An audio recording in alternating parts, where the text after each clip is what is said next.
नमस्कार दोस्तों। दुनिया की राजनीति में इस वक्त जो कुछ हो रहा है वह सिर्फ खबर नहीं है बल्कि आने वाले समय की बड़ी तस्वीर भी है। वेनेजुएला के बाद अब अमेरिकी राष्ट्रपति डोनाल्ड ट्रंप की नजर दुनिया के सबसे बड़े द्वीप ग्रीनलैंड पर टिक गई है। ग्रीनलैंड दिखने में भले ही शांत और बर्फ से ढका इलाका हो, लेकिन इसकी रणनीतिक अहमियत बहुत बड़ी है। यही वजह है कि अब ट्रंप इसे लेकर खुली धमकियां देने लगे हैं। ट्रंप साफ कह चुके हैं कि अगर ग्रीनलैंड अमेरिका को आसानी से नहीं मिला तो फिर मुश्किल रास्ता भी अपनाया जा सकता है। ग्रीनलैंड दरअसल डेनमार्क का एक स्वायत्त क्षेत्र है और नाटो का हिस्सा भी है। इसका मतलब यह हुआ कि अगर यहां कोई सैन्य कार्रवाई होती है तो मामला सिर्फ डेनमार्क तक सीमित नहीं रहेगा। ट्रंप के बयानों के बाद अमेरिका और डेनमार्क के बीच तनाव तेजी से बढ़ गया है।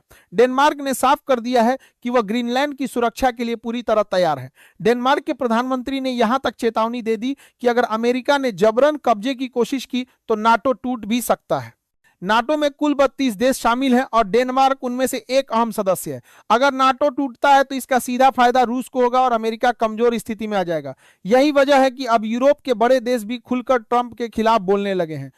France, Germany, Italy, Spain, Poland और ब्रिटेन ने साफ कहा है कि ग्रीनलैंड वहां के लोगों का है और इस पर फैसला करने का हक सिर्फ ग्रीनलैंड और डेनमार्क को है। यानी यूरोप ने ट्रंप को साफ संदेश दे दिया है कि यह मामला आसान नहीं होगा। इसी बीच इस पूरे मामले में एक नया और बेहद अहम मोड़ आ गया है। डेनमार्क ने ग्रीनलैंड के मुद्दे पर भारत से समर्थन की उम्मीद जताई है। यह अपने आप में बहुत बड़ा संकेत है, क्योंकि अब भारत को एक उभरती नहीं बल्कि स्थापित ताकत के रूप में देखा जा रहा है। दुनिया के बड़े फैसलों में भारत का रुख क्या है यह बहुत मायने रखता है। इसी भरोसे के साथ डेनमार्क ने भारत की तरफ देखा है। आगे भारत क्यों इस मामले में इतना अहम है और डेनमार्क ने भारत से क्या कहा है, यही हम समझेंगे। चलिए पूरी अपडेट को इस वीडियो में समझते हैं, लेकिन आगे बढ़ने से पहले इस वीडियो को एक लाइक करके चैनल को सब्सक्राइब जरूर कर लीजिए, क्योंकि हम आपके लिए हर रोज ऐसी ही खबरों का विश्लेषण लाते हैं। अब समझना जरूरी है कि डेनमार्क ने आखिर भारत से ही समर्थन की उम्मीद क्यों जताई। डेनमार्क की रक्षा समिति के अध्यक्ष और सांसद ने साफ शब्दों में कहा कि ग्रीनलैंड भले ही भारत से बहुत दूर है, लेकिन यहां जो सिद्धांत दांव पर लगे हैं वह पूरी दुनिया से जुड़े हैं। उन्होंने कहा कि क्या भारत यह स्वीकार करेगा कि कोई देश सैन्य ताकत या पैसों के लालच से दूसरे के इलाके पर कब्जा करे। उनका मानना है कि भारत ऐसी किसी भी हरकत का विरोध करेगा, क्योंकि भारत खुद संप्रभुता और सीमाओं के सम्मान में विश्वास रखता है। डेनमार्क का कहना है कि अगर आज ग्रीनलैंड के मामले को नजरअंदाज किया गया तो कल दुनिया के किसी भी देश के साथ ऐसा हो सकता है। अगर इसे सामान्य मान लिया गया कि ताकतवर देश कमजोर इलाकों पर कब्जा कर सकते हैं तो पूरी दुनिया अराजकता की ओर चली जाएगी।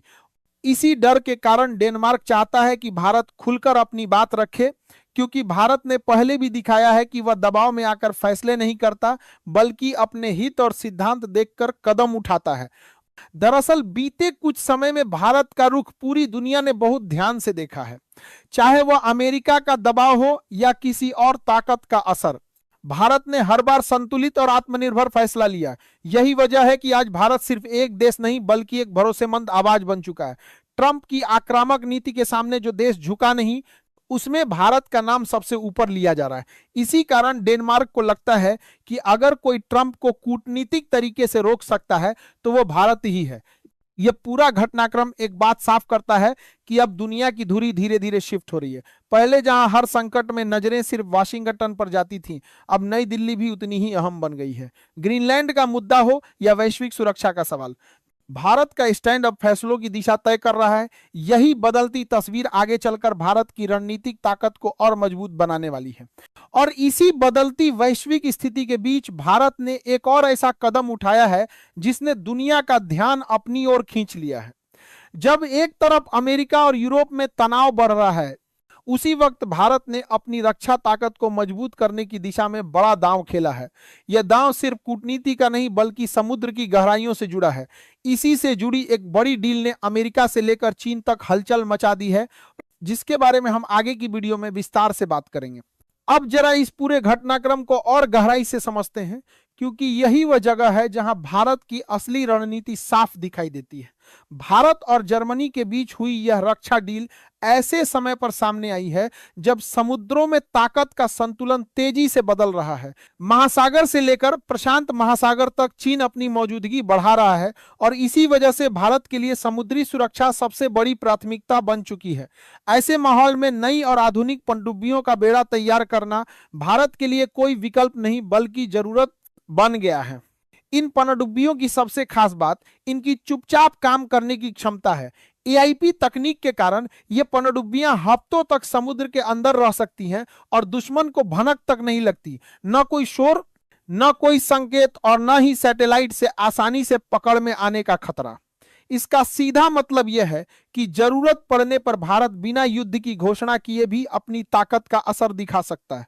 यही रणनीति आज के समय में सबसे ज्यादा प्रभावी मानी जाती है। यह डील सिर्फ सुरक्षा से जुड़ी नहीं है बल्कि भारत की आत्मनिर्भरता का भी बड़ा उदाहरण है।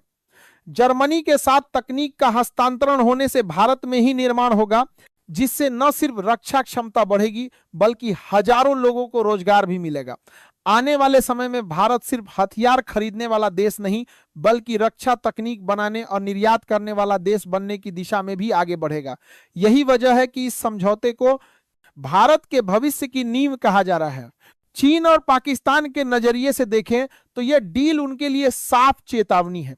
चीन जहां तेजी से पनडुब्बियों की संख्या बढ़ा रहा है, वहीं पाकिस्तान चीन की मदद से अपनी नौसैनिक ताकत बढ़ाने की कोशिश में है। भारत का जवाब सीधा और साफ है, ज्यादा नहीं लेकिन बेहतर, शांत लेकिन घातक। यही कारण है कि इस समझौते के बाद बीजिंग से लेकर इस्लामाबाद तक बेचैनी साफ नजर आने लगी है। अगर हम पूरी तस्वीर जोड़कर देखें तो एक तरफ अमेरिका की आक्रामक नीतियां हैं और दूसरी तरफ भारत की संतुलित रणनीति।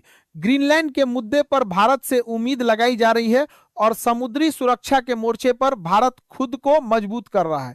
यह दिखाता है कि भारत अब सिर्फ प्रतिक्रिया देने वाला देश नहीं रहा बल्कि हालात को दिशा देने वाला देश बन चुका है।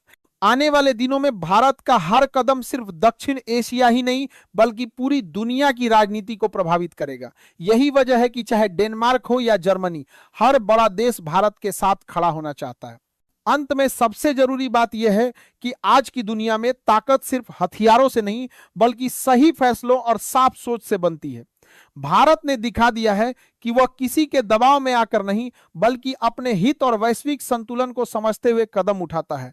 ग्रीनलैंड के मुद्दे पर भारत से उम्मीद लगना और समुद्री ताकत को मजबूत करने के लिए जर्मनी जैसी तकनीकी शक्ति के साथ साझेदारी करना यह साफ संकेत है कि भारत अब घटनाओं के पीछे नहीं बल्कि आगे चल रहा है। आने वाले समय में भारत का यही संतुलित और मजबूत रुख दुनिया की राजनीति को नई दिशा देने वाला है। अब सवाल यह है कि इस बदलती दुनिया में भारत की भूमिका आपको कैसी लगती है?